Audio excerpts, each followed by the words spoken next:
ನಮಸ್ಕಾರ. Master of astrology YouTube ಚಾನಲ್ಗೆ ಸುಸ್ವಾಗತ. ನಾನು ನಿಮ್ಮ ಪಂಡಿತ್ ಉಮೇಶ್ ಪವನ್. ಮದುವೆ ವಿಚಾರಗಳಲ್ಲಿ ಅದೆಷ್ಟೋ ಬಾರಿ ಜಾತಕದಲ್ಲಿ ಯಾವುದೇ ಸಮಸ್ಯೆ ಇರುವುದಿಲ್ಲ, ಆದರೂ ಮದುವೆ ನಿಧಾನವಾಗುತ್ತಿರುತ್ತದೆ. ಏಕೆಂದರೆ ಸಮಸ್ಯೆಯು ಜಾತಕದಲ್ಲಿ ಇರುವುದಿಲ್ಲ, ಆ ವ್ಯಕ್ತಿಯಲ್ಲಿ ಇರುತ್ತದೆ.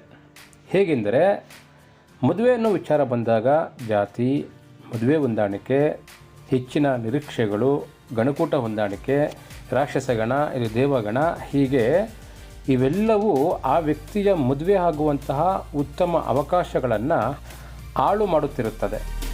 ಜೀವನದಲ್ಲಿ ದಶಾಭುಕ್ತಿಗಳ ಸಂಯೋಗವು ಮದುವೆಗೆ ಸಂಬಂಧಪಟ್ಟಂತಹ ಭಾವಗಳಾದ 2, 7, 9, 11 ಈ ಮನೆಗಳನ್ನು ಗೋಚಾರದಲ್ಲಾದರೂ ಸರಿ ಅಥವಾ ಜಾತಕದಲ್ಲಾದರೂ ಸರಿ ಯಾವಾಗ ಸಂಯೋಗ ಬರುತ್ತದೋ ಆಗ ಆ ವ್ಯಕ್ತಿಗೆ ಮದುವೆಗೆ ಅಗತ್ಯವಾಗಿರುವ ಉತ್ತಮ ಅವಕಾಶಗಳು ಬರುತ್ತಿರುತ್ತವೆ.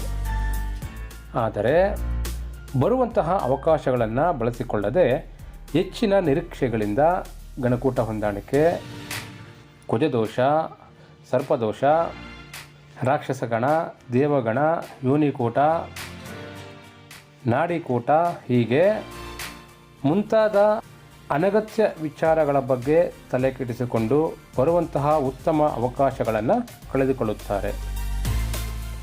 ಯಾವುದೇ ಜಾತಕದಲ್ಲಿ ದಶಾಭುಕ್ತಿಗಳು ಸೂಚಿಸುವಂತಹ ಭಾವಗಳ ಮೇಲೆ ಅವರ ಮದುವೆ ಜೀವನ ನಿರ್ಧಾರವಾಗಿರುತ್ತದೆ.